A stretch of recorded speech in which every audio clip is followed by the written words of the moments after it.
So, when I say ancient Egypt, what comes to mind?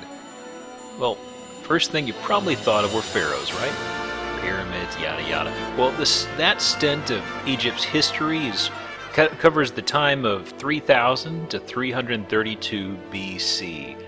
In the end, they were overtaken by the Persian Empire, and eventually Alexander the Great swooped on through. This shuffled the culture along to the classical antiquity, and that continues down a semi-familiar territory. But what about before ancient Egypt? No! Let's start way, way back in the past. An ice age was at its peak roughly 30,000 years ago. Huge glacial mountains covered Ethiopia, Kenya, and Uganda. Now, being near the equator, it was a pretty okay spot for humans to try and weather through the cold. Unfortunately, 12,000 years ago, that was when the glaciers started to melt, and it led to almost endless floods, washes, and so forth, and these were particularly rough on the northern face of this mountain. Now, this went onward into the Nile River.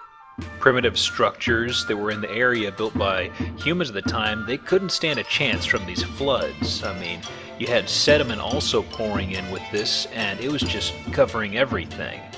Humanity as a whole had to back away while this event went on, and this whole ongoing issue with the Nile just flooding like crazy was called the Wild Nile. Now, people in the area were used to a much more calm Nile flow, but now it was incredibly inhospitable. Moving away from the river, however, wasn't an option for humans in the area. Thing is, the Ice Age ended, and, well, it didn't technically end, because we're still in the Ice Age right now, technically. But anyways, precipitation had started picking up heavily on the eastern coast of Africa, near the coast. Now, along the Nile, the monsoon belt typically associated with the area actually crept northward as the weather changed, meaning that this whole region as a whole got almost no precipitation of any sort. It was just absolutely, completely, 100% bone dry if you got away from the river. The thing is, the river itself was such a mess that you couldn't settle anywhere near it. Now, how's about a little bit of hydrology? Alright, well, picture this. The Nile is restored by glacial melt, right? But the grain sorting and erosion near the upper Nile is rather crazy. Between an explosion of plant growth, a higher tree line, higher temperatures, and more resistance to colder weather, this stretch of the river got pounded and caked by sediment, and it held onto it. Now, the water, however, it had to go somewhere. There was a lot of water, and as it went northward toward the lower Nile, however, there was very little sediment actually remaining in the flow. Now, this caused something referred to as downcutting, meaning that the current dug a sharp canal, so to speak. In a case where more sediment existed, it would have been more of a sloping surface and very wide or broad, but this could be envisioned as almost like taking a high-pressure hose and shooting it up against a mound of loose sand. As opposed to a gentle riverbed, you have a sharp path for the water, meaning that it was incredibly susceptible to flooding. To make the danger of flooding even worse, heavily downcut rivers have a much stronger and faster current. Getting caught in it was very dangerous, and crossing it was no laughing matter. Also, riverbeds fitting these traits had very high levels of lateral erosion, which basically refers to the river eating away at the shores and expanding itself. Now, between this and flooding, settlements near the banks, they weren't a good idea. Agriculture was also a very risky proposition between the weather and just, what you could call agricultural technology at the time. As a brief aside, the nature of the Nile is kind of confusing to me at this point, honestly. I mean, there's mention of the downcutting and a strong current, but we're hardly at a super high elevation sort of location. What I mean is, The Nile, for the most part, it flows through lowland terrain, meaning that the downcutting would hit its base level easily. In cases like this, bodies of water and downcutting are wider and calmer by nature. A super crazy V-shaped gouge would be more characteristic of higher elevation or mountainous settings. I just kind of find it strange that everything mentions this current being so crazy, but it doesn't really fit what I usually read about in downcutting. But maybe the large amount of wash made this a special case. I'm not sure, but I'm kind of getting off track. Back on the topic, the Nile's banks were inhospitable, meaning that in order to get away from the flooding, settlers in the area had to move outward into the desert, which wasn't exactly chock full of sunshine and gumdrops. Basically, they were boned. Across this stretch, in fact, there were at least 4 or 5 groups of people that just fizzled out. I mean, you had the Afian, the Isnan, the Kadan, the Sibilian, to name just a few.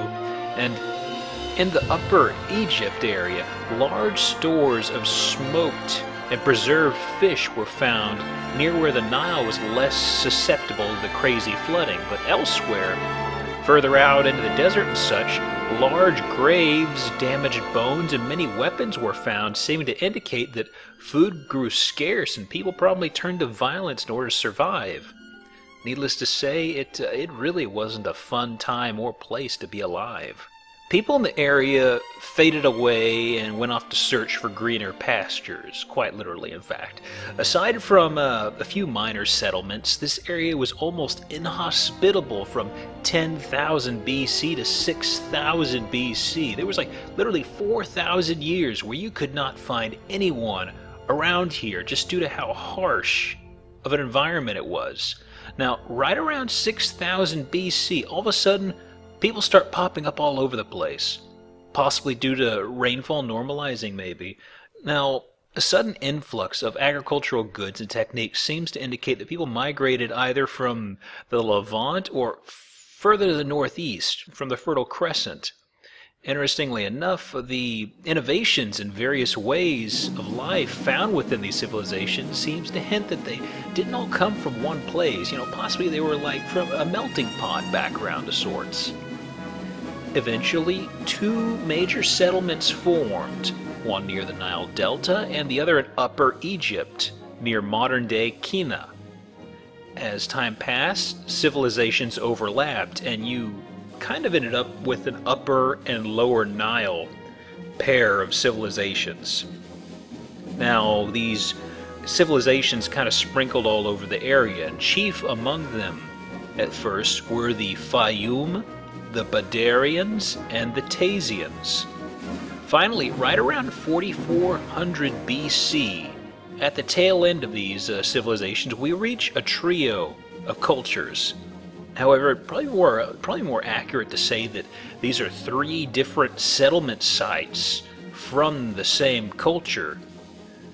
Now, a lot of people say that this is actually the evolution of the same culture, and they just named them based upon the sites they were found at. Now, the first of these 3 is known as the Ambracian culture, and it stands out due to a feature in its pottery. And up to this point, blacktop pottery was common. However, the Ambracians began developing pottery with slightly different patterns and colors and materials, and due to trace minerals found in some of these, it's theorized that they must have undergone some extensive trade with Nubia, Sinai, and other regions. By 3500 BC, they were replaced by the Gerzean culture. Pottery from these guys eventually grew far more sophisticated, and once met with drought along the Nile, the Gerzeans actually fell back on agriculture almost exclusively and actually flourished. Although the Gerzeans were still Ambracian at their core, they also exhibited a lot of influence from Mesopotamians, as evidenced in various tools, relief work, and pottery. Now finally, by 3200 BC, we arrive at Dynasty 0, which is known as Naqada III. The Ambracian and Gerzean cultures are labeled by some as Naqada I and Nakada II, respectively, since they were preceding phases of the same culture. Nakada III is seen as the proto-dynastic era, as it is set in motion what would eventually become the Egyptian culture and the ongoing Egyptian dynasties. Now, what was so important about Nakada III? Well, firstly, hieroglyphics were established and adopted by society. In addition to this, political structures began to form and take hold within the now unified countryside. Plus, Nakada III made use of sail navigation and practiced regular burial rituals for their royalty. And speaking of royalty, they began using sereks, which were insignias of sorts to indicate status. Think of it as a symbol of the pharaoh, essentially. As for the two civilizations I mentioned earlier on the Delta and Upper Egypt, it's believed that these lower and upper sections of Egypt were unified, and that unification is what brought the end of the proto-dynastic era. It is actually believed they were unified by someone named Narmer, who was the final ruler of the proto-dynastic era, and by proxy the first ruler of ancient Egypt proper. But that said, there's some debate over this. Narmer's relief is associated with artwork commemorating the unification of Egypt, but there is some discussion as to whether his predecessor, Ka, was responsible and Narmer rode on his coattails. Alternatively, people wonder if Narmer's contributions bore fruit after his death, hence all the things commemorating him. Now, another theory is that he lived and went onward, and he was served as a pharaoh who's known in some places as Menes, but there's some historians who think that this early pharaoh known as Menes was actually Hor-Aha, Narmer's son. But the unfortunate thing is, from how long ago this was, it's just there's a lot of uncertainty in certain details, and some things are just, ultimately lost to time. And unfortunately, at this point, there are just some things about it we'll likely never know.